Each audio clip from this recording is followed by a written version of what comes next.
The medieval plague doctor is a figure that has become almost symbolic of the strange, dark, and sometimes unsettling atmosphere of the Middle Ages. When people imagine long black robes, wide-brimmed hats, and the famous bird-like mask with a long beak, they are seeing the image of a plague doctor. These men walked through villages and towns that were ravaged by the Black Death, a terrible outbreak of plague that spread through Europe in the 14th century and reappeared many times afterward. The story of the plague doctor is not a story of glory or adventure, but rather of slow observation, of superstition, and of ineffective attempts at medicine in an age when knowledge was very limited. It is the kind of story that moves without hurry, circling around facts, repeating certain ideas, and showing how long and dull the process of history can feel when life was lived slowly, step by step, without much change from one day to the next. The plague itself, which is often known as the Black Death, appeared in Europe in the middle of the 14th century, around the year 1347. It arrived from Asia, carried along trade routes, and by ships that docked in Mediterranean ports. From there it spread inland, reaching city after city, and village after village, moving with a speed that terrified people who did not understand what was happening. In those days, there was no knowledge of bacteria, or of fleas, or of rats that carried the fleas. People instead thought that the plague came from poisoned air, which they called miasma, or from bad smells, or even from punishment sent by God. This is where the plague doctor comes in. The rulers of towns and cities wanted some way of managing the sick, of trying to control the disease, or at least of giving the appearance that something was being done. So they hired plague doctors. These men were not always trained physicians. Many of them were not respected doctors at all. They were simply men willing to take on the role, and to walk among the sick when others would not. The costume of the plague doctor has become famous, but in the medieval period it was a serious attempt at protection. The long robe was made of heavy fabric, sometimes coated in wax, so that the disease could not pass through.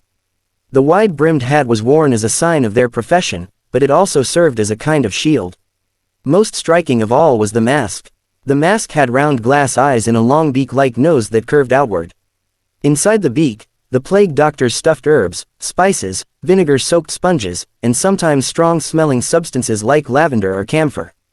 The idea was that if the plague came from poisoned air, then breathing in air that had passed through these herbs might purify it. To a modern person, the mask looks frightening, like something out of a nightmare, but at the time it was simply considered practical. The doctors carried a stick or staff, which served several purposes. It allowed them to point at things without touching them, to examine patients from a small distance, and even to move the clothing of the sick without risking their hands. They sometimes used the stick to keep people away or to indicate commands. The image of these figures walking slowly, with their heavy robes, long masks, and pointed sticks, moving through towns where bells rang for the dead and carts carried away bodies, is an image that became part of the memory of the plague years. Yet what they could do was very limited. The plague doctors could not cure the disease. At best, they recorded the numbers of sick and dead. At times, they gave advice that was based on theories of the time, such as bloodletting, purging, or balancing the four humors of the body, which were thought to control health. None of this stopped the plague. For people living in those years, life must have felt long, repetitive, and often hopeless. Each day seemed to bring more illness. Entire families would fall sick, whole neighborhoods would be abandoned, and churches filled with prayers that seemed unanswered. The slow tolling of bells, the smell of burning herbs in the streets, the repeated patterns of carts collecting corpses, these rhythms gave the plague years a monotonous cycle. The plague doctor, in the middle of this, became a symbol not of hope but of routine. People saw them arrive, saw them walk, saw them write their notes, and knew that not much would change. The disease continued, and time seemed to stretch without relief. The Black Death itself killed millions of people, estimates ranging from 1/3 to perhaps half the population of Europe. Entire villages were wiped out. Cities shrank, farmland went untended, trade slowed, and yet, despite the scale of this tragedy, the work of the plague doctors remained strangely the same. They would go from one home to another, checking on the sick, giving ineffective remedies, and keeping records.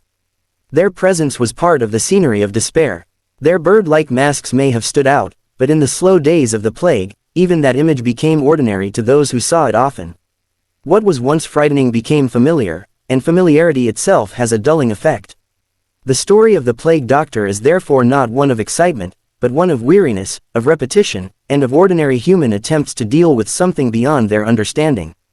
One detail that adds to the dull, heavy pace of the story is the way in which plague returned again and again. The outbreak of 1347–1351 was the worst, but it was not the only one.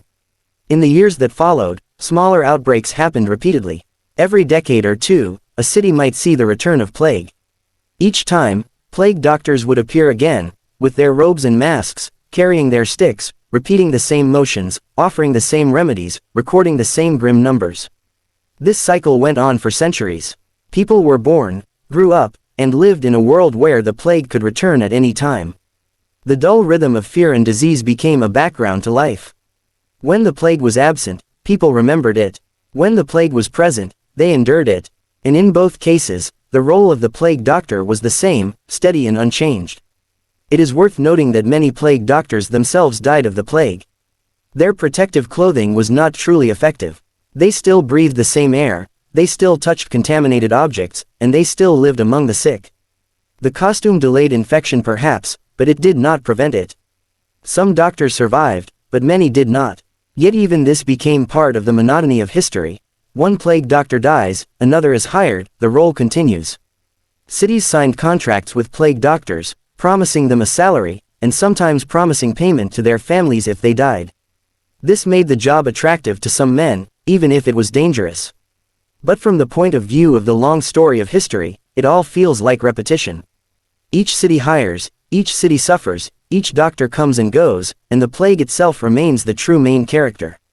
The story of the plague doctor is also a story of misunderstanding. People truly believed in the theory of miasma, that bad smells caused disease. They thought that burning herbs or carrying sweet-smelling flowers might protect them. This is where the famous nursery rhyme, "Ring a ring o' roses," is sometimes linked, with its mention of posies and sneezing. Whether or not the rhyme truly refers to plague, it shows how deeply the idea of smells and flowers was tied to the experience of disease. The plague doctor's mask was simply a larger, more systematic way of doing what ordinary people did on a smaller scale. They carried flowers, he carried a beak full of herbs.